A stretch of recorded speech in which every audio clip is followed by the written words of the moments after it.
Ladies and gentlemen, welcome to the Whiskey Wednesday Show with your hosts, Tizzard and Music for Ghosts. Brought to you in full color and stereo sound amplification provided by Trainer. Broadcasting into the world from Storyhouse Studios in Campbellford, Ontario, you'll hear the best in old country, folk, Americana, punk rock, and 80s music delivered into your homes every week for free. And don't forget your regular dose of new and original songs from Music for Goats. Never be alone on a Wednesday night again, 8 p.m. Eastern and 9:30 for those of you in Newfoundland. Join the Whiskey Wednesday regulars on Facebook to be a part of the conversation, or watch on YouTube as well. Pour a drink, a cup of tea, or a nice cold long tooth. Roll up your best smoke and sit back and relax. Don't forget to hit the share button to help spread the word. The Whiskey Wednesday Show, every week. Cheers. Booyah, there I am. You're getting audio. You're getting audio. You can hear me. I can hear me. You can see me. You can see me. Everything is good. Richard Kachuk, good to see you tonight there on the old message board. Crowstock was amazing. What a show this year. Wow.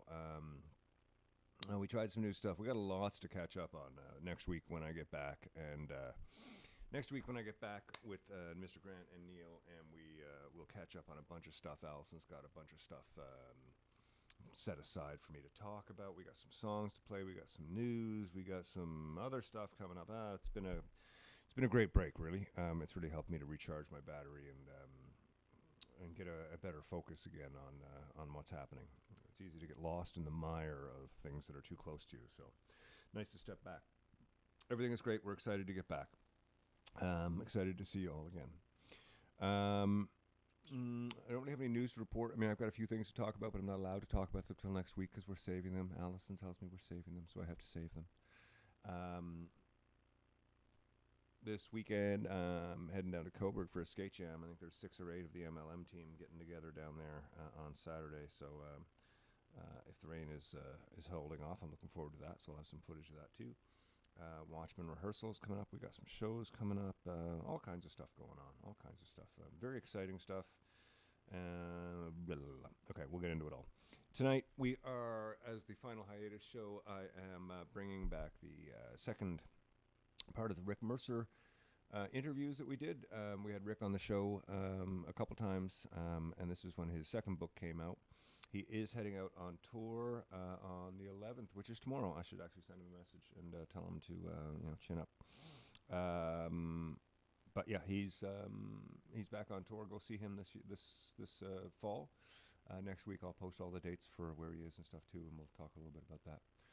We're excited to get back. We've been excited to be away. Thank you all very much. And we're going to get into the Rick Mercer interview right now without any further ado.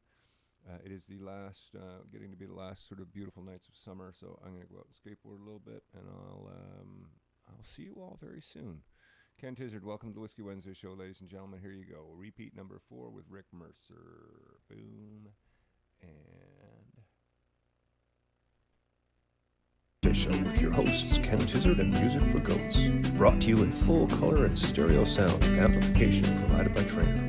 Broadcasting into the world from Storyhouse Studios in Campbellford, Ontario, you'll hear the best in old country, folk, Americana, punk rock, and 80s music delivered into your homes every week for free. And don't forget your regular dose of new and original songs from Music for Goats. Never be alone on a Wednesday night again, 8 p.m. Eastern and 9:30 for those of you in Newfoundland. Join the Whiskey Wednesday regulars on Facebook to be a part of the conversation, or watch on YouTube as well. Pour a drink, a cup of tea, or a nice cold long tooth. Roll up your best smoke and sit back and relax. Don't forget to hit the share button to help spread the word. The Whiskey Wednesday Show, every week. Cheers. And we're on, just like that. Good Lord, just like that, I say. I've been sitting here for like 9 hours waiting. Hey, everybody. Almost Christmas in present. First message of the night. Almost time for Christmas in prison with Mr. Grant. Yeah. We were just talking about that. They're sending me back next week, I think. We were just discussing that last week as we started working on Jane's tune for the Aaron show, and also putting together Christmas Ain't the Same, which I'd forgotten we wrote and recorded and put out. In fact, we put out a full Christmas record that I'd kind of forgotten about. And when I listened to it, I still can't believe we did that. Oh, my good. Yeah, now we have to learn it all over again. I know. Like, let's listen to a whole whack of Jim Reeves and like steal all of his little harmony lines on the fiddles and the violins and the backups. And Oh man, it doesn't sound anywhere near as good as Jim Reeves, the stuff that we did. But That's quite true. So I don't think we should bother doing it again. well, it's Christmas time. We got to do something. I mean, we can only do the Red Baron so many times. It is, however, November 29th. It is not, in fact, Christmas time yet. Tonight's guest on the show is Rick Mercer, which we're really excited about. Hey, Ron. Hey, Aaron. Hey, Steve. Jeannie. Nice to see everybody. Yeah, we got Rick on. It's a nice interview we did. It's in two parts. We're going to play a couple tunes. We're also going to dedicate all the music tonight to Newfoundland's great Ron Hines. And we're going to play some Ron tunes, and we're going to talk with Rick, and we're going to have some fun. We're going to hang out. Hey, Steve, your onions, how you doing, buddy? Nice to see you back online. It's been a while since I've seen you in the flesh there, buddy. I hope you're doing all right. So we're going to do some Ron Hines songs tonight. We're going to start with a song called Judgment, is it? Mm-hmm. That's what we're doing first? Okay, cool. I can do that.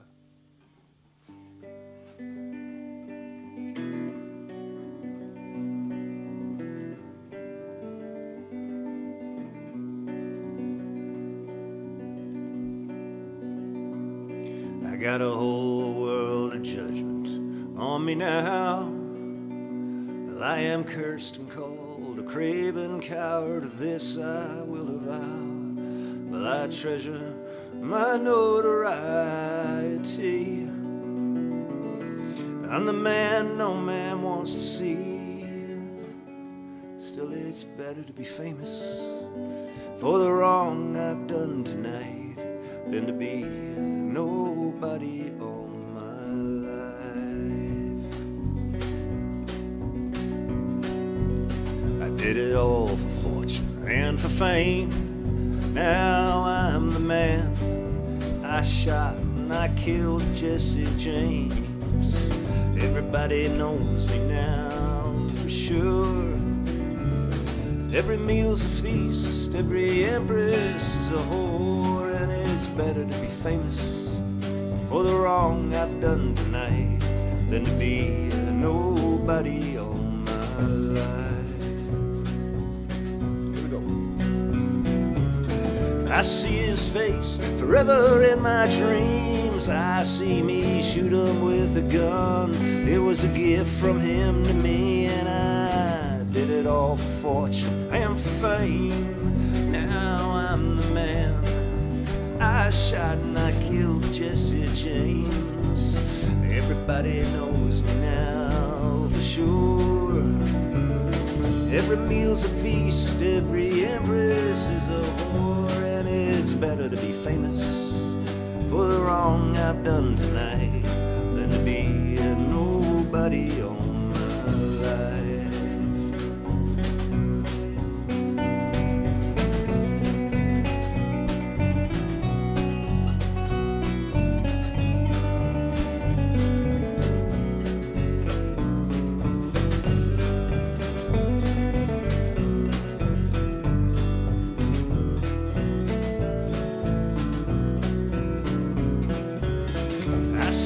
Face forever in my dreams. I see me shoot him with a gun. It was a gift from him to me, and I got a whole world of judgment on me now. Oh, I am cursed and called a craven coward. Of this I will avow. I treasure my notoriety. I'm the man no man wants to see. Still, it's better to be famous for the wrong I've done tonight than to be nobody all my life. Than to be nobody all my life. I did it so I wouldn't be nobody all my life.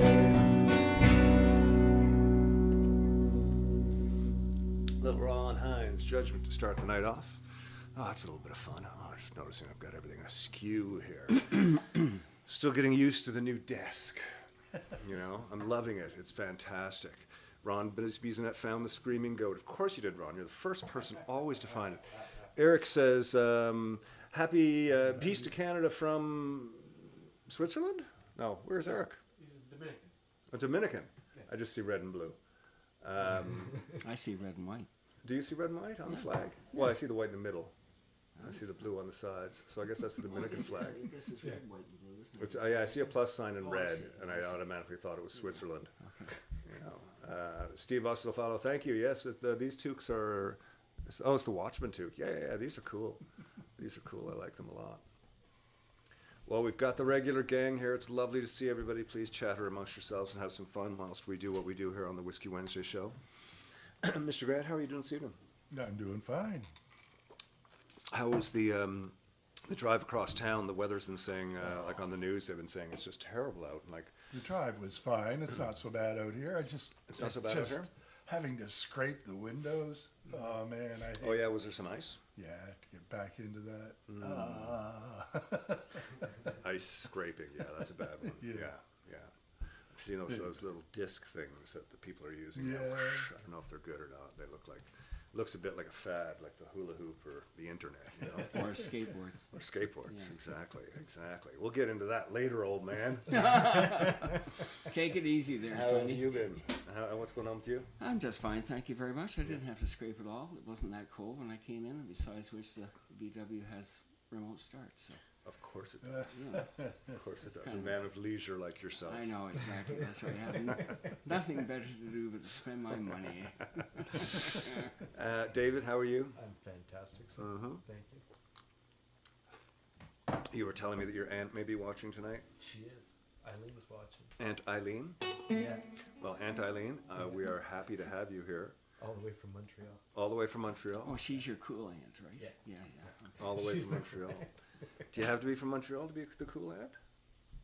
Do you have to be from Montreal to be the cool aunt? Is They're she They're the- all from Montreal. it It's helps. Oh, right okay. in So it's not Minnesota. because she's Montreal that No. she's cool. Yeah, because David's not cool at all. I see. No, I see. I'm as lame as they get. I try to get tips from her to be cool, but Right. Yeah, they Montreal are sick cool, man. oh I yeah. remember the first time I went to Montreal, I was just blown away by how cool everybody looked. And they all dressed so fine. Everybody looked so good. It's just like girls and guys are just like, oh my god, everybody looks fucking excellent. Yeah. What the hell's going on They here? all have that flair.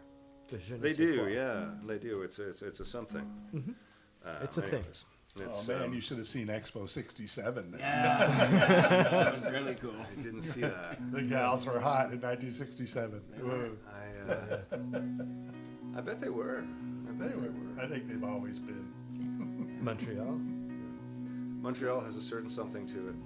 But back then It's we could definitely leer without international. looking perverted, right? No, you still look perverted, but everybody I just did? accepted it. We're gonna do the Ron Hines signature song tonight. This is the song that warranted him the nickname, the Man of 1,000 Songs. For those of us who had the pleasure of knowing Ron, you could understand how true this song is.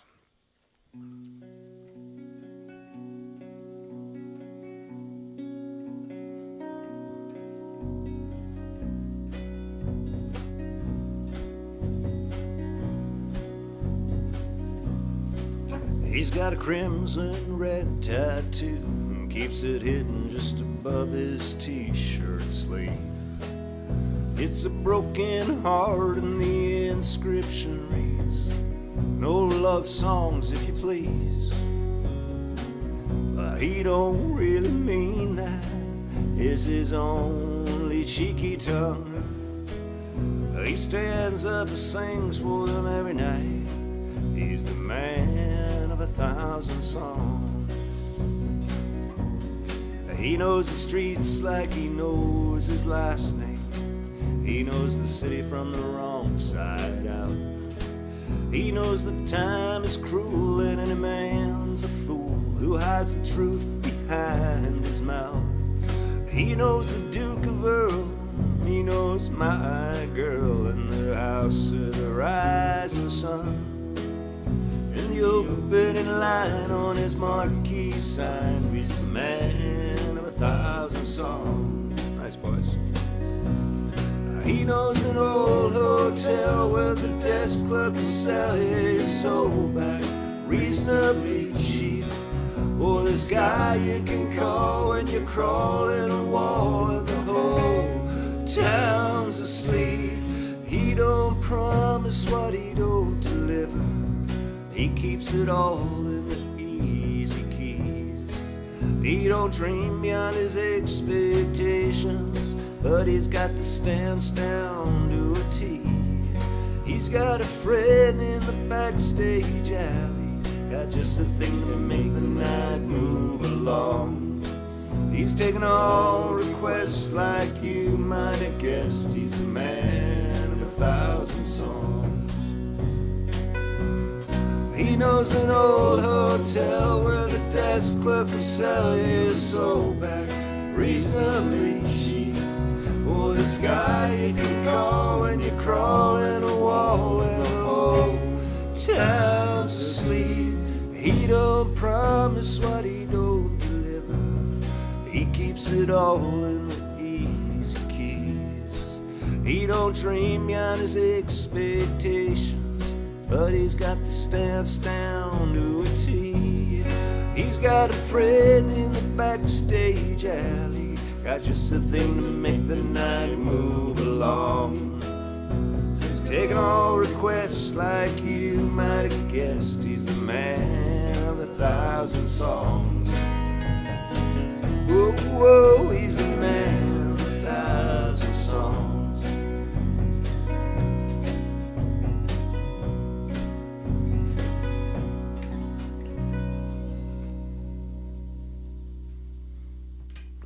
As I explained to Dave Dave was just recently learned this song, as I was explaining to him, just wait till I do those 3 OOs at the end, and it's after the third one. And then tonight I just look over and I'm thinking, I'm not singing it. How does Dave know where to end? He picked up. Tony Corkery. Tony Corkery. Sorry, my glasses, brother. Nice to see you, Tony. That's some fine looking pups you got there. One looks like a little Stanley. Little Stanley there. So that was the Amanda Brown. Nice to see you. Thank you very much. We're all doing fine. Now Debbie just said hi, Ron and Clark. I don't know if I haven't seen Clark here, man, but if you're here, brother, send him my love to you. As always, it is that time where we're going to start the show. Start to get out of the music and throw a little bit of Rick Mercer at you. We'll be doing some back and forthing tonight. The Rick is in 2 parts. Hey, there he is, Clarky Hancock. How you doing, my friend? God, that profile picture of you that you're using these days, from like when you were probably 18, I'm thinking, and you had just come from like Lemoyne's School of Hairdressing, and Val Hansen was a student there, and she'd cut your hair and put some highlights in, and made you into the perfect preppy punk, new wave. Just sort of god that you were at the time. Look at you, Clark. You were so beautiful. And you haven't really changed. Your hair's the same. You should go back to Lemoyne's. You should grow your hair out and go back to Lemoyne's. Let them do the job on you. Anyways, speaking of Lemoyne's and St. John's and back home and all that stuff, let's dig into the first episode of the first part of the Rick Mercer interview. Here you go, ladies and gentlemen. Ladies and gentlemen, welcome to the Whiskey Wednesday show. I am super excited again to have back for the second time old friend and notable Canadian presence, Mr. Richard Mercer. Anybody ever call you Richard? I've never heard anybody call you Richard. I was just quickly scanning my background because I thought, have I? Oh, no, it's all good. No one ever called me Richard. Never. There was a brief period where I was Dick, and I put the kibosh on that. Right. I didn't want to be Dick because my uncle Dick was Richard and he became Dick. So yeah, thank God I dodged that bullet. There you go. Yeah. So you've been Rick as long as I've. Anyone ever call you Kenneth? My mom, Like, and time? actually, what's that? All the time or just special occasions? When she said Kenneth, I knew that there was something I needed to tune into. Right. Gotcha. It was the, you might be in trouble or you better bloody listen type of thing, right? Right. I gotcha. Yeah, but no, It's it was good to be here. Thank you for having me back. Somebody tried Kenny at one point, but that didn't work as well. That was like the Kenny that got kiboshed immediately. No, yeah, you don't want that. No, nothing against the Kennys out there, but no. There's nothing against the Kennys, but it's just like I knew some Kennys growing up, and they were just scrappy little dickheads, you know, and it's Right. like always looking to fight and scrap, and you know, Yeah, that wasn't you. No, wasn't me. Wasn't me. You were a man of peace, I was a a boy man of peace. I You was were a a boy man of of peace. I was a man of Yeah. chatting, is what I was. I could talk my way Yes. out. Rick, you've been busy doing press, and you're on a book tour currently. You have a new book out. I have here your old book, which we chatted about years ago, talking to Canadians, and now you've got a new book out, which picks up where this book lays off. And this is just. I don't have a copy. What's that? I don't have a copy. I've got right behind me here. Look at that! Boom! There it is. It's on the TV. There it is. Me just like that magic. I got Gordon Pinson's book back there, but Oh, is that any good? I have a box, but they're downstairs. I'll just whatever. Yes, the new book is out. I'm on a tour. The last book I didn't tour. There was no real press, no in-person press because of the pandemic, and there were no book signings and there were no performance events. This time I just did Victoria, Vancouver, Calgary, Edmonton, Saskatoon, Saskatchewan. I'm doing Ottawa. I've already done Halifax. I did St. John's. I did Winnipeg, Sarnia. I did, I've done a lot of spots. It's been great. It's been good. You've been tying some of these in with your old friend Jan Arden, who you talk about a lot in the book as well. Yeah, Jan has a full chapter in the book, and I bumped into Jan in Palm Springs, of all places. It was my only time I've left the country since the pandemic. I haven't traveled at all, but when I was finishing this book, I needed to get out of the house. I needed to get. I wanted to go somewhere warm for 2 weeks because I knew I was just going to be working. And then I looked at Jan's Instagram, and it was very similar to the view I had. And I texted her, and she said, "Oh, yes, I am in Palm Springs." And she was literally 3 doors down, which is bizarre. And we went and had lunch, and I told her when my book was coming out, and she said, "My book's coming out that week as well. We should do some events."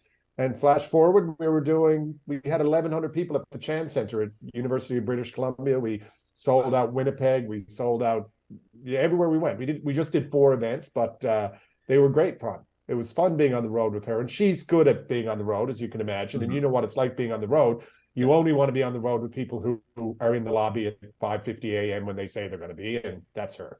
Yeah. Oh, that's great. Yeah. I hear I don't know Jan at all, but everybody that I know that has any contact with her, she seems like one of the most superhuman beings on the planet. Yeah, she's lovely. She gets in trouble a lot. Mm-hmm. You know, like she was traveling with her was a little interesting because she was tweeting about when Pierre Poilievre spoke into the microphone on a WestJet flight. Mm-hmm. You know, and he was like, "Well, there's liberal turbulence ahead, but don't worry, we're going to fix it," you know, blah, blah, blah. And Jan was off her head tweeting about it. And then she got all worked up and said, "I'm never flying WestJet ever again." And I texted her immediately and was like, "Take that down. You live in Western Canada. You're in show business." So I was like leaving. I can't remember where I had to leave and fly to Calgary. And I got up at 8:30 in the morning and flew WestJet direct. And Jan had to get up at like 5 in the morning and fly to Vancouver, wait 2 hours and then fly back. So that's got to work itself out. But she's a wonderful person. Yeah, she's great. Well, that's awesome. So you're out on the road. You got your new book, which did hit the #1 on the bestseller list a couple weeks ago. Is it still? I'm sure it's still up there.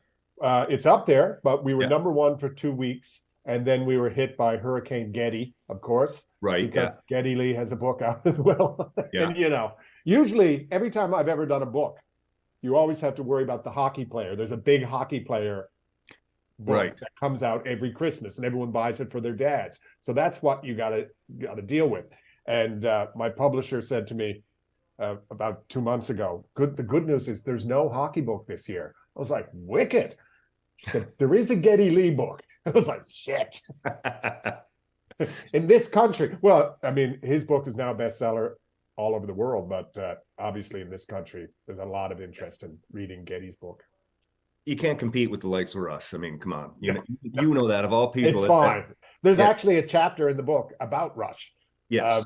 And I was never a crazy Rush fan, although I took drum lessons to sound like Neil Peart, and in grade 7 and grade 8 from Don Weary, who you probably know or remember. Yeah, I remember the percussionist. And I wanted to sound like Neil Peart from Rush, and me and Timmy Green would listen to their records. And of course, I quickly realized I would never sound like Neil Peart from Rush and dropped that. But Neil Peart came on the show. I mean, the show is called, I should talk about the book, I guess. The book is called The Road Years, and it's about my experiences. And some of them are insane, like Neil Peart coming on the show. And Neil hadn't done, he's no longer with us, of course, he's deceased, but Neil famously had a pretty tragic life. And last number of years of his life, he suffered great loss. He lost his wife and child, and he retired from being a rock star. He was only a rock star when he was behind the drums. And other than that, he didn't do media. He didn't do meet and greets. He didn't do anything. He just didn't. He just gave that up, which I don't blame him. But he agreed to come on the show, and he was funny, and he was self-deprecating, and he gave me a drum lesson. I mean, on the Rush drum kit, which spun around and had gold plates on it, and did a private drum solo for myself and Don and John, who I traveled with. I mean, those experiences, you'll never forget those, but that's one of the ones in the book for sure. And that's what the book is about. It's about this 15-year period where you started after you started the Mercer Report up, and this was highly directed by Gerald in the way it was going to go, and it was going to be, like I've heard you say in several instances, it's either going to live or die on the road. And the show would live or die on the road. There was going to be comedy, there was going to be sketches, there was going to be the rants, there was going to be all the things that I did previous, but Gerald said that's not going to make the show famous or not. If it's going to become a famous show, it's going to happen on the road, and it did, and I knew it would work. I was nervous because I didn't have a lot of experience just being dropped into a place where I'm talking to an oyster fisherman, but it turns out I like that, and I like taking an oyster fisherman, putting him on television, and making him look like a rock star, making him come across great. Because quite often the people I had on the show had never been on TV before, probably never will be on TV again, maybe never even saw a television camera, for God's sakes. But they trusted me, and I think I don't have a lot of skills, but I became very good at taking those people and making them look great and getting a story out of them, even though they weren't the drummer for Rush. Right. And that was, and so the show's about that. It's also about, the book's about that. It's also about, the prime ministers I cross paths with, and, just regular folks. And, it's all the stories that I would tell if I was sitting around telling stories, basically. Yeah. And that's, I mean, like I said, it's from farming and fishing to fighter jets. I mean, you do everything, and like when that time you got pulled around in that car and stuff, what was that thing called? It was called the Train of Death. We determined after a couple of years that we started doing these segments that they dubbed Host in Peril, because they determined that, or we determined the audience really liked it when I was either in danger or in great discomfort or terrified or unable to do a task that other people could do. And so we call them Host in Peril. And that's why I ended up doing demolition derbies or window washing the Scotiabank Tower or any of these things that freak people out. But yeah, things got a little carried away when I actually thought I was going to die doing something called the Train of Death. And what went through my mind, it's like, oh my God, I'm going to die or end up in a wheelchair, or I'm going to be about to be in a serious car accident, was that if I die, it would be a comedy death. It'd be one of those things that people would just joke about, because they'd say, oh, Rick Mercer died. No, that's terrible. How did he die? Was it his heart? No, he was doing the Train of Death. It's like, oh, and that didn't work out, did it? I remember watching a news anchor report that the president of the Canadian Exotic Pet Owners Association of Canada was eaten by his pet lion that he kept as a pet in his living room, and watching the news anchor report that without smiling or laughing. That's a comedy death. That's what I was in for with the Train of Death. Train of Death, by the way, quickly, 3 cars chained together, like 25 feet of chain in between each car. The car in the front has an engine, no brakes. The car in the middle has no brakes, no engine. The car at the back where I was has no engine, but brakes. And when you hit the brakes, you don't stop. You just go whoosh, whoosh, and whip around and slam into the car in front of you. But you're dying, so your instinct is to hit the brakes, and then you slam, whip around and slam again. And it was terrifying. Your facial expressions during that clip were Yeah, there yeah. were. I really thought I was going, and Don, my cameraman, heard me swearing, and he knew that I was in serious trouble because he knew there was no scenario where I would swear while the cameras were rolling because we were an 8 o'clock show, and so if you swore or anyone swore, it was not usable. So I just wouldn't swear. And then he heard me and he went, "Oh, I think he might be dying." And then John, my director, went, "What?" Because they were shooting it, and then they managed to get a message to the guy who came out with the flag and stopped the entire thing. But I had to do it again. I had to do take 2. Of course, yeah. Yeah. Take, right? Yeah, absolutely. We get another angle on that. You've Yeah, done sure. you've done so much, and this book covers everything.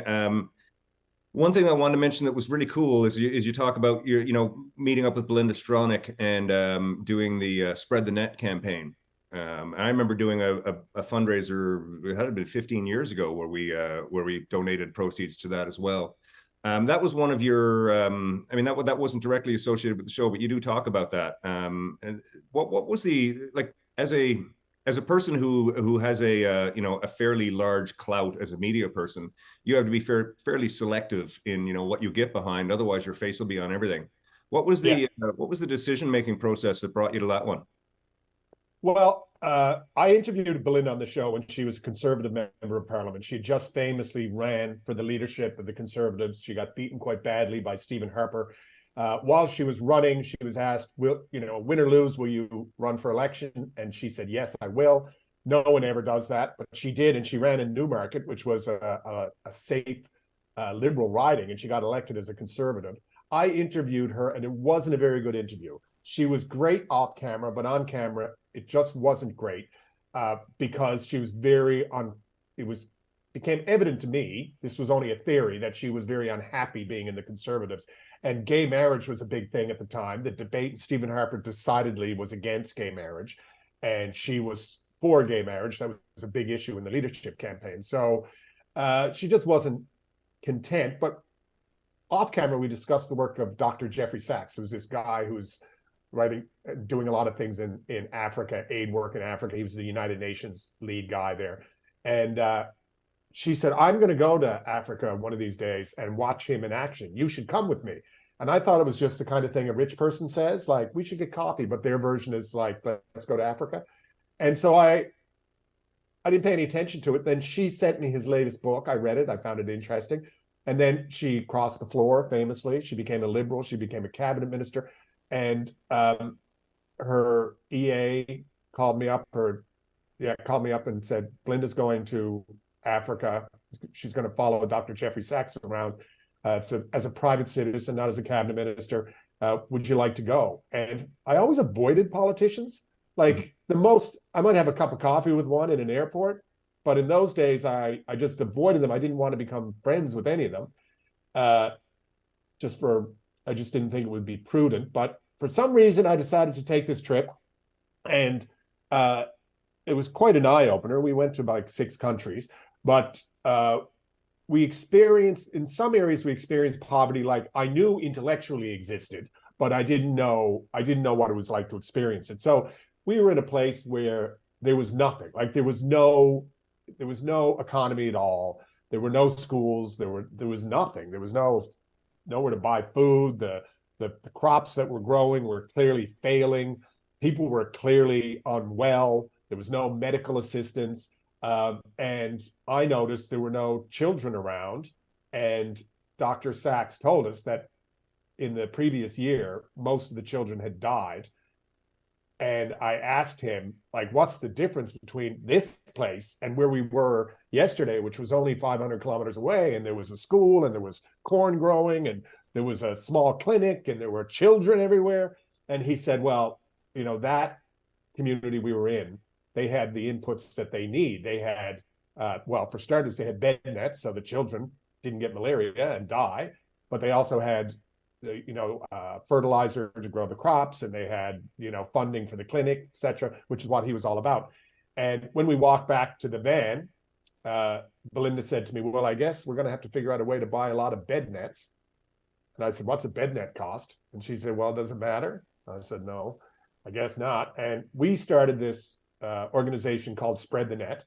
And we fundraised like mad people for a couple of years, bought a lot of nets. I never mentioned it on the show because it's just not a funny subject for starters. And ultimately we were a comedy show. And I just never, it was like church and state. I never let those two things cross. And then we did a contest one week where we challenged high school students to raise money for Spread the Net. And we would come to their school and shoot a piece. And I thought we'd raise a couple of grand, maybe, if we were lucky. And it just took off like crazy. High school students from all over the country signed up. And then we started getting essentially hate mail from elementary school students who were going, what about us? Why can't we join? So eventually the contest spread. It was junior high, elementary school, high school. And over the years, millions and millions of dollars was raised. And I didn't do any of it. I didn't raise one of those dollars. It was all students around the country. And it was always the second last episode of the show, and where I would travel around all these schools, and it was always my favorite show. I loved it. It was phenomenal. And Belinda and I became friends, and I just avoided talking about her on the show, and we're friends to this day. Yeah, it's fantastic. You've had an amazing career, and now with these two books, you've really kind of summed up, your sort of childhood, how you got into what you do, the development of 22 Minutes, and now with the new book, you've talked about, the Mercer Report, and I started to make notes. There's so much to talk to you about, Rick, but all I can say is for people like get the books, read them. It's a really interesting. It's funny still. It's entertaining. And it's great, like you said, you set out to try and figure out what it means to be Canadian, and you realized how broad of a question that is. And I think that just, in talking to people, and like you say, talking to farmers through to, politicians, you've covered so much ground, and it's amazing what you've done. It's amazing what you've done. Thanks. I didn't know whether I would like writing a memoir. The first one I didn't like, and I was forced into it basically out of circumstance because it was a pandemic, and you know what it was like. Everyone in show business was told, "Oh, you have to go home and work," and you're like, "Well, I don't know how you do that in show business. You're unemployed from home. That's what that means." You started Whiskey Wednesday. I wrote a book, and I never would have done it had I been able to stay on the road or do, work in television or whatever. So I did it out of necessity, and I found it hard to write. But this book I didn't find hard because it's just fun stories. And my rule was I was only going to do a story if it was funny. And I think people can use funny now more than ever. And I really enjoyed it. And I like the book writing business, but thank God I've run out of runway. There's no more memoirs because this one goes basically up to now. So I just have to figure out what to write about next. I don't know. It could be anything. It could be a book about a band. It could be anything. Well, I don't know. You still got a lot of road ahead of you still. So maybe sure, but there's not going to be a memoir. It's not going to be a memoir, exactly. No. Okay. It was enough. Who am I, Alan Doyle? What's that? I said, well, we're going to write 3. Yeah. Who am I, Alan Doyle? Who am I? Alan Doyle. That's funny. Love you, Alan. Absolutely. Rick is always a joy to talk to, and he's a very, very funny guy, and his book is fantastic. It's out now. You'll see it everywhere you go as you're out doing your Christmas shopping. I advise picking up a copy for yourself and everybody. I was at a show on Saturday night, and there was a gentleman there named Adam Schultz, who is Canadian Geographic's official explorer. And anyway, he has just put a new book out, and he said, I'm really, really thrilled that I'm number 3 on the bestseller list. He said behind Rick Mercer and Geddy Lee. But he said what I'm really, really chuffed about is that number 4 is Britney Spears. Oh, that's funny. Yeah, well, that's good company all around. Stanley has decided that his face is going to go where my foot goes. Come on, now buddy. we're just having a little moving session here. He's okay now. Steve Runyon's a great watch. Yeah, it's always nice to catch up with Richard Mercer. It was so weird that I said that. Every interview I do, well, not every interview, but most of the interviews I do, I end up talking about people's names and making weird commentary about them. Either way. We got a few more tunes to do for you, and then we'll get back to part 2. Part 2 of the Rick Mercer interview. It gets really quite interesting to a point where he says, "Oh no, not more of this horrible game." So I felt quite successful when he said that. This is another Ron Hines tune. They will all be Ron Hines tunes this evening. This is a song called My Father's Ghost. And it goes just like this.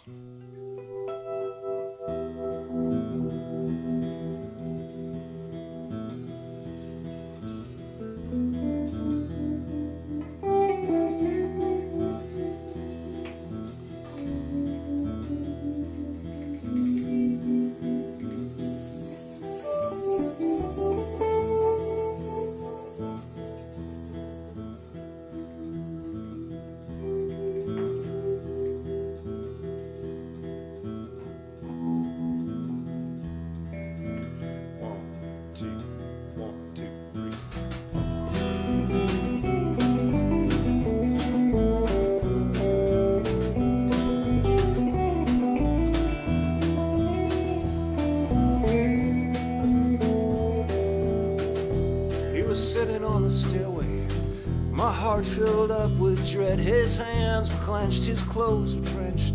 I knew that he was dead, and I turned away a moment, and I looked back and he was gone. And I went and I woke my mother. I said, Mother, something's wrong. Something's wrong.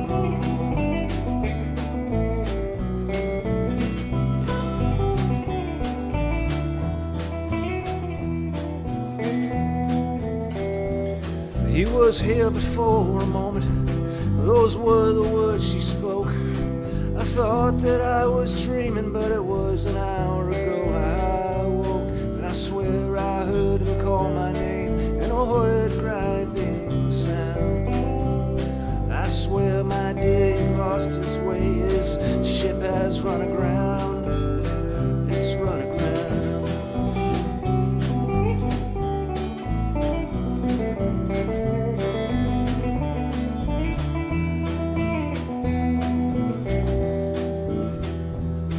Go down and wake your brother and your baby sister too. Say nothing now of what's occurred, but say I have things to do. There's a shortwave radio up the cove for ship to shore distress. Go down and make some breakfast, and I'll get up and get dressed.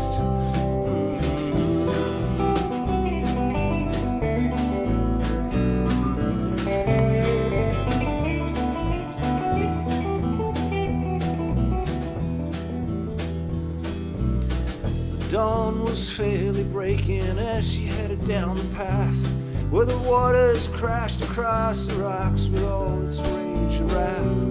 But her heart had gone to ashes and the ice chewed through her bones. And her footsteps fell like granite as she came back home alone.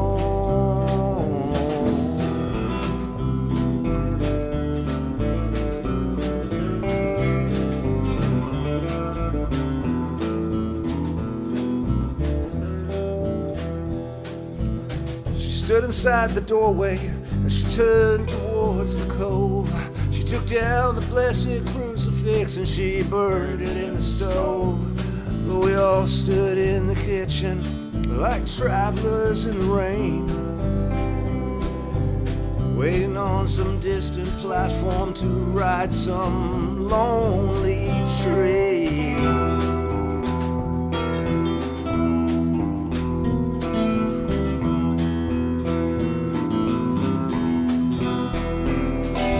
That was 60 years ago, and my mother's in the ground.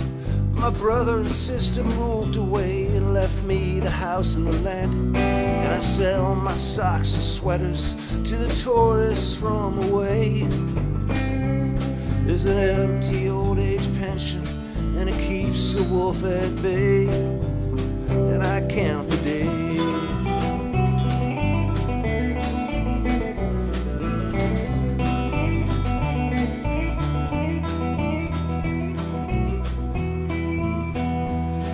And when the night comes stealing, he drifts in on the mist.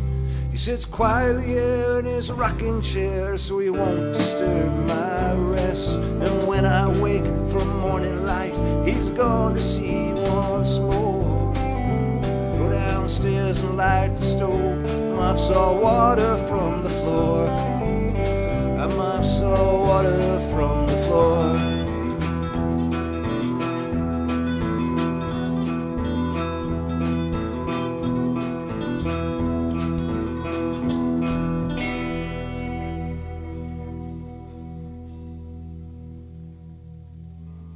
Hey folks, thanks for tuning in to the Whiskey Wednesday show. Every Wednesday we will be here, rain or shine, richer or poorer. Tip jar is in the link above. Never expected but always appreciated. Never confuse the size of your paycheck with the size of your talent. I've got all the money I'll ever need if I die by midnight. Always appreciated, never expected.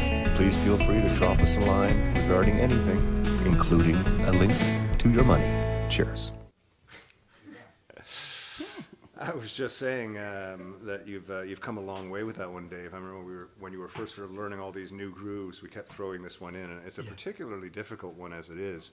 But yeah, that one has come a long way there, good sir. Thank you. It's one of my favorites to play. I love the lyrics of that song. Yeah, it's a nice. It's got a nice sort of groove and a flow to it. And it's long enough that you can get into it. It's got some ups and downs, but nothing huge. No, and the storytelling of it. Yeah, I know. Yeah, the if you That's if you can get into the words, then you're totally sold. Oh, You're yeah. totally sold. Yeah. It was over once I figured that. That was My Father's Ghost by Ron Hines. We're going to do another song, another Ron Hines song, just before we get into the next part of the Rick video. Time is getting away from me as usual. Oh, yeah, so skateboarding. I know last week some of you saw this thing. Just going to show you for a minute. Isn't it beautiful? It's just gorgeous. It's a Land Yachts. It's a really nice skateboard. It's huge, and it's got the creature from the Black Lagoon in a nudie suit with a cowboy hat. I think it's pretty awesome. Yes, the online will can, should can skate again debate is still happening. And so I've got the new deck. I got it last week. I went out last Friday. I thought I'm going to give this a try. Ended up pulling my leg. You know, not pulling my leg. I just sort of hurt my calf. I haven't moved in 2 years, for God's sakes. But I had been before that. You know, I'm trying to get some movement in my life. There are days that I get up and I go from the bed to where Allison is and do what we need to with Allison. She gets into her wheelchair. I'll go to the kitchen table. Then I'm there for an hour on the computer. Then I get up and me and Allison have some lunch. And then shortly after that, I'll do a little bit of work. And then she gets back into bed. And I go and have a little rest. Then it's dinner time. And by the end of the day, I haven't moved a hell of a lot. You know, I'm in the house all the time. It's really hard. And I don't know if anybody out there is like that. If you're out there and you want to get back into skateboarding, I recommend it. I really do. But I will tell you one trick that I've been working with. And this is a word to the wise. These guys did send this to me, so I didn't buy it, but they sent it to me when they read online about what I was doing. This thing is called the whirly board. It's like a skateboard, but it's got these pads. So what I've been doing with it, and it's got grip tape and everything on it, just like a skateboard. You can see where my feet have been. I've been using this thing to just kind of get limber. And you know what I found really fun the last few nights is I get a hard chair like this, and I sit down when I'm watching TV at the night, and I put that on the floor in front of me, and I just kind of roll my feet around, and I do that for like an hour. And oh my God, does it ever feel good? And sometimes I close my eyes and I pretend like I'm skateboarding, and I kind of lean into it a little bit. It's a real neat thing. So the whirly board, you know, if you want to sort of use your own virtual reality in your mind and go skateboarding, that's great. Or if you want to just kind of get in shape, the whole exercise routine with it, I haven't gotten into that. You do push-ups with it and the whole thing. I haven't gotten into that. But I tell you, for what I'm doing, it's great. But skateboarding, will, can, should, can, I don't know. We'll see what happens. We'll see what happens. Right now, it's just another ridiculous thing that Ken does. Can to that. No, it's will or should. With the 20th century still in bloom, in fair conception, babe. Oh, the world turned round and men were bound, all for the USA, all for the USA. Onto the streets of a New York town, they poured like morning tides to raise the concrete and the steel up to the New York sky, up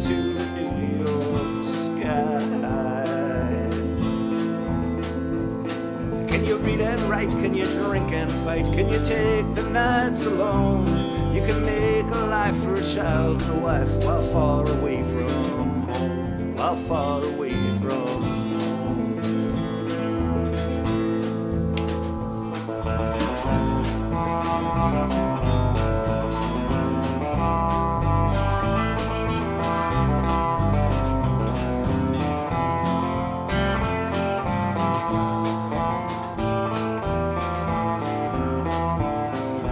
Tip your hat to a Chelsea girl, she'll free you from the cold. She'll lend a tender loving ear to every story told, to every story told. Have you got the hands, have you got the heart, have you got the cold steel nerve? You can rant and roar on a New York floor, you'll get what you deserve, you'll get what you deserve. Well, there's them who'll fold and them who'll freeze and crawl home in dismay and curse the hand who got above. They'll break right down and pray. They'll break right down and pray.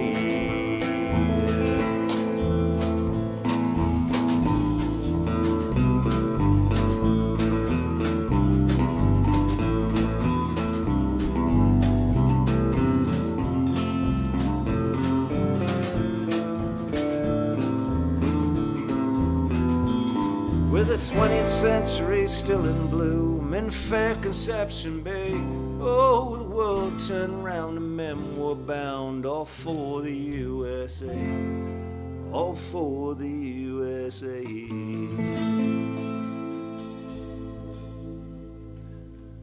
A little Ron Hines' portrait of early 20th century Newfoundlanders living in New York. Hey, Scott Noftel, how you doing? Thank you very much. We are having fun tonight. Just as somebody else here who just dropped in, not that I'm ignoring everybody else, Joe and Debbie, I do see you all. Lisa Anthony, yes, see, and Lawrence Bell. Nice to see you, Lawrence. That's Larry, right? Yep. Lawrence Bell, Larry the Cucumber. You're going to stop tuning in because I say that every time you tune in. I'm sorry, man. I'm sorry. That's why he tunes in. That's why he tunes in. Okay, there you go. There you go. Smoke a big joint and look up Larry the Cucumber online. All the way from Texas. Actually, I know. Maybe don't do that. I'm not sure what that will bring. Hey, Llewellyn Thomas, man. It is so nice to see your face. Oh, man, I have been thinking about you a lot these days, Llewellyn. Thinking back to the days of NRK when we used to jam at the French Society. Oh, man, that was so much fun. What a friggin' time. What a friggin' time. Llewellyn and Ethel, it's great to see you both. Man, was that ever good. Brian Tench, lovely to see you, my friend. Lovely to see you. Oh, we got the whole gang here tonight. We're going to get into part 2 of Rick Mercer's video. But before we do that, I just want to mention one thing. As you know, the Whiskey Wednesday magazine comes out every week. And by every week, I mean every month. And Allison writes sort of anywhere from 20 to 25 pages on each episode that we do.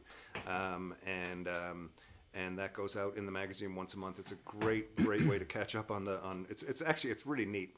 And more than a magazine, like, you know, first it was called the Whiskey Wednesday Wrap Up, and then it was the Whiskey Wednesday Magazine. We have now changed it to the Whiskey Wednesday Fanzine, which seems to actually, there's a quote that goes with it, and Allison will explain it in the fanzine. You'll have to get it to watch it. It's free, as always. You just need to go to the website and sign up. And by the way, if you sign up at the website, I don't hit you you'll get a message every month maybe. But you're not going to be getting hit with, buy my records shit all the time. But it is a great way to get the magazine, or you can just go to the website and get it. It'll be out next week. I think by the weekend is the plan, but it looks so damn good, and the whole sort of fanzine thing is just great. So Alison will explain that all to you. We're really excited for that. Without any further ado, and without much ado, here is the second part of the Rick Mercer interview, ladies and gentlemen. Okay, before we go, Rick, Yes. I'm going to do a little thing here. I was just sort of digging through some records this morning. I thought, I wonder what Rick would choose. And then I thought, I'm going to play a little game here. Oh. You like This little is- games? Well, I have to put my old man glasses on. You I can do. tell. You got to get rid of one of these albums. We're going to do a few of them. Oh, no. No. Monk's Bad Bad. Habits. Bad Or Habits. What a Generation X, great which- album. and Generation X, if you get rid of this one, you're also getting rid of all of Billy Idol too. So which Oh, one's so which I'm one's gonna- erasing him from the. Yeah. Well, Generation X. Wow. I know. I love Bad Habits. It's a great album. There's like so many hits on it, and it was, Yeah. as far as I know, it was only a hit album in Canada. I know. Like, they don't know this music elsewhere. And where are they from? They're from England. They're called the Strawbs. It was actually the Strawbs. They were a pop band, Right. and they wanted to put out a record. They were actually called They weren't Nice called Legs, Shame About Her Face. Yeah. Oh, it's got Terrible all song and would never be recorded today. Thank No. God. But everybody in England turned their backs on them because they were a pop act. So they actually put it out through a French label. And when they were talking to the French person, they said the name of the band. I think it was the Monks, but the French translator called it the Monks. And when they got the artwork, it was said the Monks. It wasn't even the name of the band that they had chosen. Did they tour here? Did they come over? Yes. Actually, I don't know if they toured here, but they were majorly successful in Canada. Yeah, that album was a huge hit, and there was a follow-up album that did nothing, right? Did nothing, no. Yeah, and then really the Monks stopped. Okay. Next going up here. This is a really tough one. Yeah, like what am I playing? Who Must Die and Who Must Live? Absolutely. Bob Dylan or Jimi Hendrix? Absolutely. Well, I guess I'd have to say, well, Bob had produced a bit more music. True enough. So we're going on volume with this one. It's Bob has more. We'd have to say I'll have to keep Bob. I think this one will be easy for you. Rush or REM? I'm not answering that question. I'm Captain Canada, for God's sakes. I just can't do that. Easy. He said he'd get rid of Rush. We got Crowded House or Radiohead. You know what? Both great albums, but I'm agnostic on both of them. Oh, good for you. Yeah. I believe that. Were you like big Radiohead guy? No, just the Bends. The Bends I love. Yeah. The rest of the records they didn't I didn't own either one of those as CDs. No? No. Oh, the Bends is a great record. And REM are great. REM are fantastic. Okay, this one is terribly hard. You've got Prince and you've got the Beastie Boys. Oh no, I would take Purple Rain. I would take Prince. Oh, good choice. I appreciate the Beastie Boys, but again, it was not something that I ever listened to extensively. And Purple Rain was part of our youth and part of our growing up. Sure. And I didn't know you could make a movie like that. Yeah. At the time. Yeah. It was kind of mind-blowing, yeah. And well, no one really has done it since. Like that. No. Bad Brains or the Clash? Oh, I'd keep the Clash, of course. Yeah, I knew you would do that one. Yeah. I knew you would do that one. Yeah. How is it you played drums in grade 7 and 8 and you never ended up playing drums with any of us once we got I wasn't good enough. Yeah, nobody was good enough back then. I know. Like, had I had my time back, I probably could have. I played drums twice on the show, and once was with the Trues, Not Ready to Go, and which was great fun. But that's basically as simple a song. It's a great rock and roll song, but it's as simple a song as anyone could, play the drums on. And that was really exciting for me. That was a real rock star experience because it was in front of a crowd and everything. That was fun. That's very cool. And that's the only drum you've ever done. That's the only drumming in public I've ever done. Then, of course, I got the drum lesson from Neil Peart, which was a little nerve-wracking. But of course it was. Everything you do, it was always best if you could do something a little bit. I'm an okay skater, not much of a skater, but I'm happy to play hockey against NHL players or figure skate with a Canadian champion because I can skate a little bit. If you can't skate at all, it's really not that interesting of a segment. And so luckily with Neil Peart, I could play a little bit. If I never sat behind a drum kit, something like that wouldn't have really worked. So no matter what I was doing, I always tried my best. It would be always good if you had a little bit of knowledge. Yeah. Like there's no point going, okay, I'll try to ride the unicycle if you don't actually know how to do it a little bit. Otherwise, you're just flopping off the unicycle for 5.5 minutes.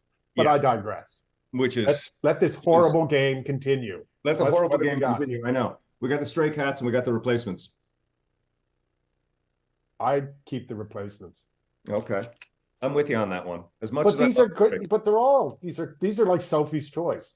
I know this is all horrible, and this. No, it's good. And now it's making me go. I should listen to that. I haven't listened to that in a long time. The last one is very tough, and this one, I don't even think I could choose on this one. But check out, you've got Figgy Duff, or the Wonderful Grand? Oh, well, you know, the Wonderful Grand Band was the most influential comedy act in my life. Yeah. And also Ron Hines, who's the lead singer of the band portion, is Newfoundland's greatest songwriter. And I think you've heard of him. And this is killer. But I would obviously have to pick the Wonderful Grand Band. Yeah. Yeah. Figgy, And also Ron was a buddy of mine. And I didn't know the Figgy Duff crowd. Okay, well, that makes sense. I didn't know the Figgy Duff crowd well. I mean, I knew them. I knew him a little bit. Through a little bit, you know. But Figgy Duff, I think, had probably a stronger mark on the traditional Newfoundland style of things than Ron did. But Ron had a further reach, I think, with his for sure, his brilliant song. And Figgy Duff, without Figgy Duff, there wouldn't have been a grand band. Exactly. That's it's just all progressive, and there was crossover, of course. Kelly played with both. Kelly Russell, didn't he? Yeah, I'm pretty sure Kelly was in the grand band. Yeah. Not on that album, I don't think, or at least not in the TV show then. But Kelly played with both. Yeah, there was a lot of crossover, and I mean, they were all good friends and all that. They were all doing things at the same time. So that one was a little bit unfair, as they all were. Sorry about springing a shitty. No, that's good. And you have the vinyl. I don't have vinyl, and you know, the world is so weird now. I go like, oh, I don't have that record, but of course I can listen to it in a second on my phone. But I feel like if the Stray Cats was on vinyl over there, I'd listen to it occasionally. Whereas I never listen to it, and it's in my phone. Yeah, I don't like it. That's what I find about vinyl too. It forces me, which is really nice. Yeah. But I'm not a vinyl guy. I could never. I'd be a pretender. Is there a word for someone who has a vinyl collection, but it's a completely pretend? What would you call that person? Like, oh, I have this huge vinyl collection that I never ever play. What would that person be? Like vinyl for looks? It would have to be somebody with just a lot of money, you know, because records are too expensive right now to have. You know, you're paying $50 to $70 for a record nowadays. What? Yeah. See, I didn't know that. But of course, these are the days we live in, where you go $3.50 for a Kit Kat. Are you crazy? I didn't know records cost that much. Like the new Ron Hines tribute 35 album. is the lowest you'll get. How much is the new Ron tribute album, which is beautiful, and I do have that on vinyl, although I have nothing to play it on. Like that would be like $50 or something? I'm sure it's 40, 45. I mean, Fred's do things a little bit differently because Fred's deals with a lot of local artists, so they'll have $25, $30 pricing. But the average price for a new piece of vinyl is $35, and if it's something special, it'll be up to $70, $75. I did not know that. Yeah, it's pretty crazy. Well, so that's an addiction I don't have. That's an addiction I don't have. That's good. Well, that's one. Yeah. Now I finally got around to cleaning up my basement, and there's like literally 350 CDs. Yeah. They're all junk. Yeah. But I can't bring myself to throw them out, because every time I go, oh, that's good. But I actually don't even have anything to play it on anymore. And half of them are probably corrupted by now. No, they'll stay forever. CDs won't change. Yes, they will. Nah. I remember when the CD was on the cover of Time magazine, and they were heralding the CD, and this is how, talking about hype. I remember in the article they said, if your house burns down and if all that's left is ash, people will be able to go in and take the CDs out, rinse them under warm water, and you'll get pristine sound. That's how they were sold. Amazing sound and indestructible. And of course, neither was true. No, neither was true. No, I'm kind of over the CD thing. You know, there was a few years where I was like, oh, CDs are disappearing, blah, blah, blah.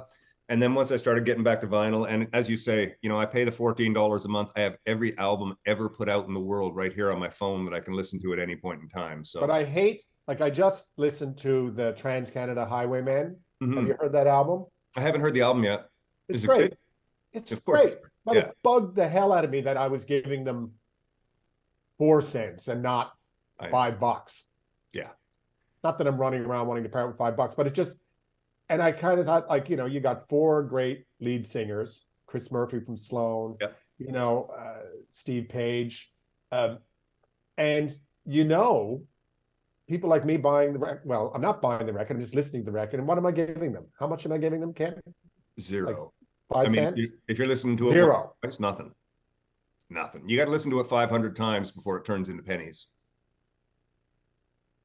You mean I'm not giving them anything? Well, I listened to it like 4 or 5 times. But 4 or 5 times, probably a nickel. wow. Yeah. Good. No wonder you guys never get off the road. Oh, it's What ridiculous. kind of life? It's ridiculous. It's ridiculous. It's ridiculous. It's a great album, Trans-Canada Highwaymen. I highly recommend it. If you like 70s Canadian music, because it's all covered, so it's great. Well, it's great. And you've got the Pursuit of Happiness, The Odds, Bare Naked Ladies, and Sloan. I mean, 4 amazing Canadian bands on their own doing Canadian super music. Yeah, it's all great producers and instrumentalists. Tonight is a wonderful night to fall in love. And Undone. Yeah. Oh yeah. Sugar. And it's just fun. It's a fun record, yeah. And the first time I listened to it, I intentionally, and I've never actually done this, I don't think, I knew it was all covers and I didn't look. I just was like, yeah. So then everyone was a surprise. Surprise. Oh, very good. I'm going to go give that a listen right now, actually. I'm a sucker for that era. Some people I've dabbled into it a little bit. Like Which Way You Going, Billy?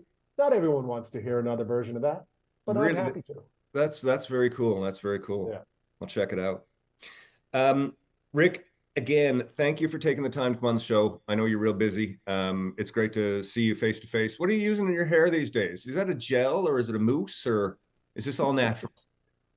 There's one right here. What is it? It's like a pomade. It's a pomade you use, eh? It's the same thing I've used for 25 years. And what brand is it? Come on, give it a shot. And I'm not telling you what brand it is. 25 years you've been a bloody case. And I tell you, that was the one thing I missed. After 15 years on television, I had to go buy my own pomade. There was always one around. Well, Rick, thank you very much. It's like getting out of prison. That's my hardship. That's your hardship. Complains, has to buy his own pomade. Yeah. Yeah. Everything else is good in your world? Everything is good. Okay. And you've ditched. What are you putting in your hair? I got no hair to put anything in these days. You must put something in the beard. Oh, every now and again I'll put a little bit of beard oil in it. But you know that's the thing, eh? Beard oil. Yeah, I don't know what it does, but I got some. It makes it smell like that, really. Makes it smell like wood and leather. I guess it's supposed to make me smell sexy. But wood and leather. I don't know. Who's calling me? Good Lord, go away. Sorry about that. That's all right, Bob. Yeah. All right, we digressed, exactly. And you've got a busy day, and I've got to get back to Allison. Thanks so much for taking the time to come on the show. Good seeing you. Yeah. Best of luck on the book and the rest of the tour. You were just here, right? You just played the Danforth Music Hall. Or is that coming up? Last weekend, yeah. Yeah, last weekend, and I was on the road. Yeah. Right, you graciously offered me tickets, and I was in Winnipeg, wasn't I? I think you were in Winnipeg. Yeah. Well, that's what we've been doing for 25 years, Rick. Just crossing paths on the road. Yeah. There you go. Days we'll see each other face to face again, I'm sure. Yeah. All righty. Thanks, Ken. Okay, buddy. You take care. We'll talk to you soon. Good day. Oh my. Yes, that made me laugh. That was quite funny. Oh my. That was quite funny. I've been blessed by the people in my life. And these people aren't coming on the show because of our massive viewership.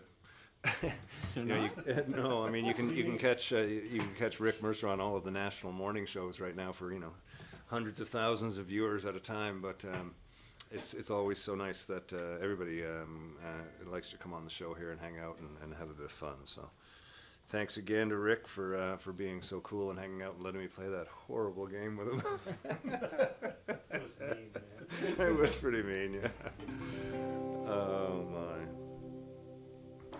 So let's do 1962. Yeah, I want to do 1962. This is the first song I played with Ron. Before we get to it though, while I'm tuning and checking here.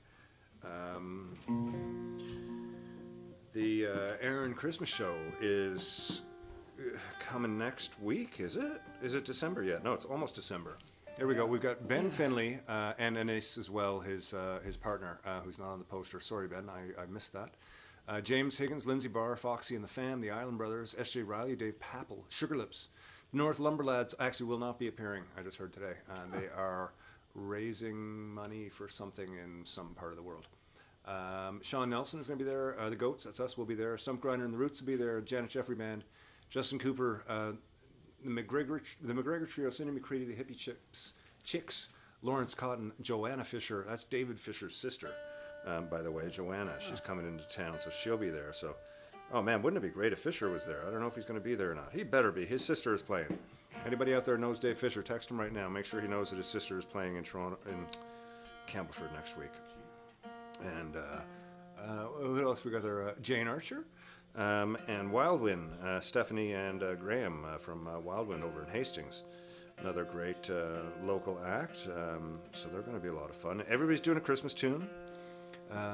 So it's going to be and Carrie and friends, who I'm still trying to figure out who's in that band. It's nice to put these things together, and I appreciate the bands, sort of respecting the flow of the evening. With that many bands, it is always tough to keep it running on time, but we have it down to a really good system. We've got great people who work on the shows with us, and great bands that come and I hate to sort of say it, but come and do what they're told, because there's so many moving parts when you've got 20 odd bands playing, and it's great when everybody just kind of is at the side of the stage, all tuned up with their instruments, while the band before them is playing. The band finishes, unplugs, there's a couple of us standing up there, we unplug for them, the next band comes on, you plug in, and you play. It's that quick of a changeover. It's great. And we have everything all set up, so it's a really nice time. It's at the Heron Theatre next Thursday night. Great way to kick off the season. We're just learning that Jane Archer tune, and it's real sweet.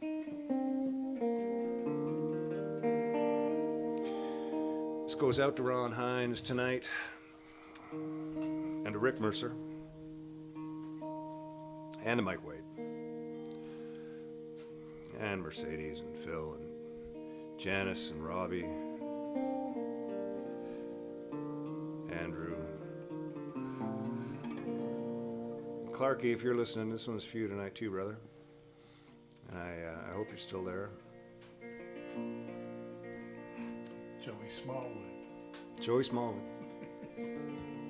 When I grew up, I had a place out on the Roaches Line, and before I discovered skateboarding, I wanted a mini bike, but my parents wouldn't let me, so I had this little Yamaha scooter, which was like a three gear sort of automatic motorcycle thing, with a big sort of leg guard. Looks like a Vespa, but old school. And I used to dirt bike up around all the trails out there. And I used to cut through Joey's yard. Joey lived down the road from us, and I'd drive through his yard, and sometimes he'd be out and he'd shake a fist at me from across the field. And Dad used to always say, "Don't let that fucker catch you."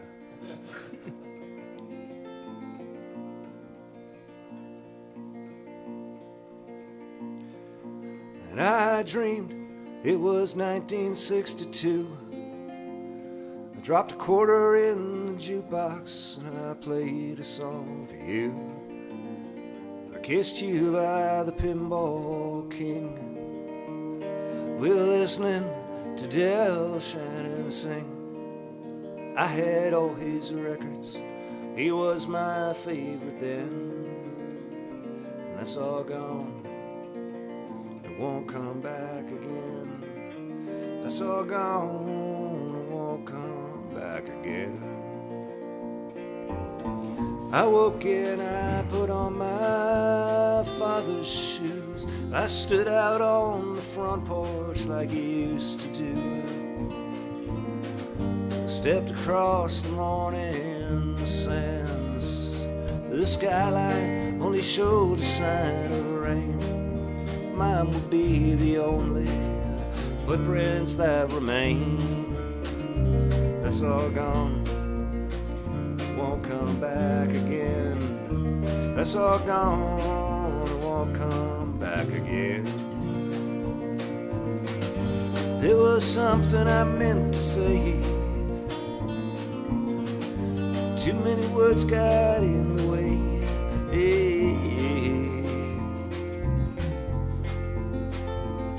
And I dreamed that it was 1962. I lit a fire on a beach and I lay in the sand with you. We'd sing songs until the rains would come. Straight across the fields we would run. You wrapped your sweater around my first guitar. I walked you home. That's all gone. I won't come back again. That's all gone. Won't come back again. It was something I meant to say. Too many words got in the way.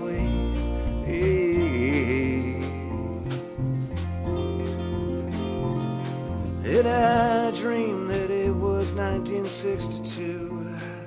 I dropped a quarter in the jukebox and I played a song for you. I kissed you by the Pinball King. We were listening to Del Shannon sing. I had all his records. He was my favorite then. Well, him and Robin Wilson, that's all gone. Come back again. That's all gone. Won't come back again. Hey, hey, hey, hey, hey, hey, hey.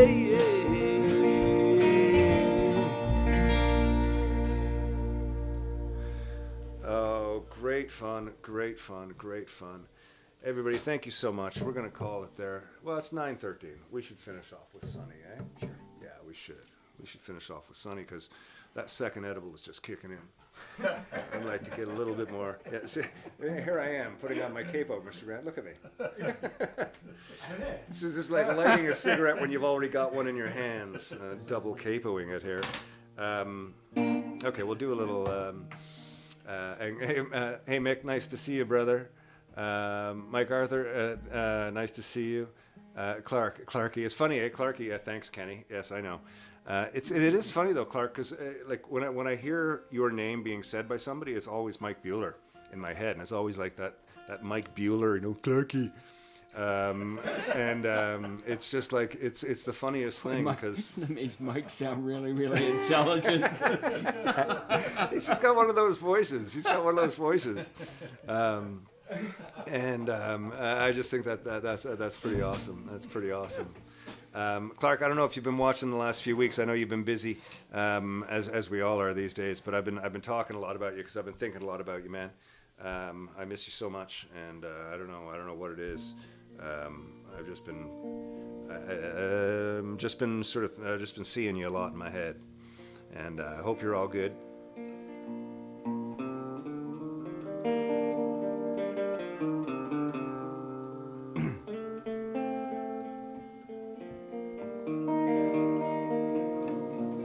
Hope you're well out there in the world.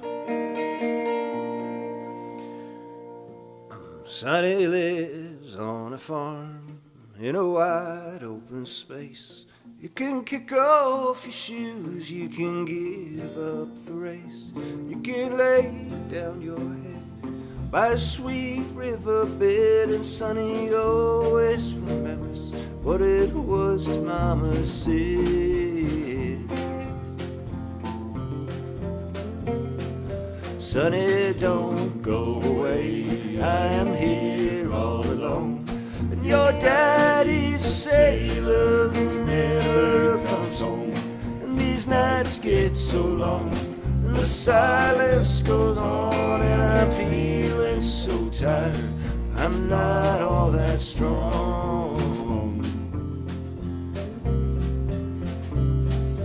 It's 100 miles to town, Sonny's never been there. And he goes to the highway and he stares and he stares, and he watches the seas from a room by the stairs, and the waves keep on rolling, they've done that for years. Sonny, don't go away, I am here all alone. And your daddy's a sailor who never comes home. And these nights get so long, and the silence goes on, and I'm feeling so tired, I'm not all that strong.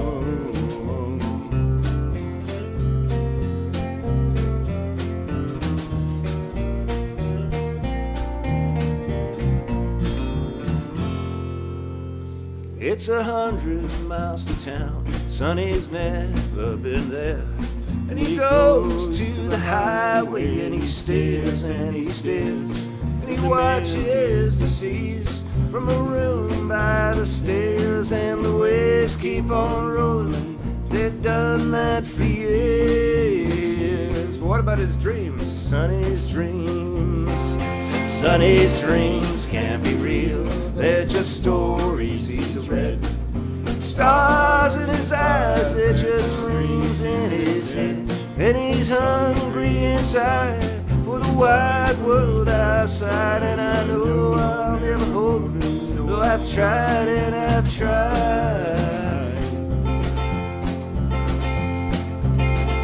Sonny, don't go away, I am here all alone. And your daddy's a sailor who never comes home. And these nights get so long and the silence goes on. And I'm feeling so tired, I'm not all that strong. Sonny, don't go away, I am here all alone. Your daddy's a sailor who never comes home.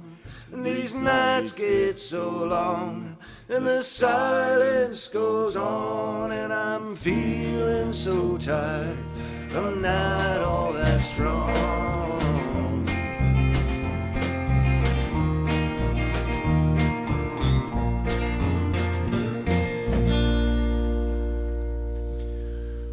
Oh, ladies and gentlemen, it's been another fantastic show. Just a great, great chance for me to clear my head. And I hope it's done the same for some of y'all. Barry, how you feeling tonight? I'm doing great. Yeah? Yeah, things are good. Things are good. How long has it been without a cigarette now? Oh, it's a little over 2 weeks. Oh, man. I know. So good, man. Big round of applause for Barry, everybody, for kicking the habit. Yeah, that's amazing. Everybody else is good. Anybody got anything to announce? Anything need to be said? Hi to my brother Al down in Costa Rica, man. I hope it's nice and warm down there. Yeah, lucky Al. Good for you, brother. Good for you. We'll see you later in the season. Is Toby gone down yet? I don't know. Oh, Toby, shout out and hello to you, whether you're there or not, either way. Well, folks, thank you very much. Tonight for the video rewind, we've got, back when we were doing interviews originally, I used to take a request from the people we were interviewing or learn a song, and Rick had mentioned that he was a fan of Coast to Coast Fever, so we learned it for him. So we're going to end the night with a little Coast to Coast Fever. And remember, before we get to that, when you're out there, it's getting to be Christmas season. People are getting really busy. They're really looking for parking spaces. They're really frustrated. Everything's overpriced. Everybody's underpaid. It's still a crush out there. That's why I don't talk about it in here. But if you have to be out there in the time when you're not here, remember to just try and be nice to people and be kind and be like Steve. Cheers, ladies and gentlemen.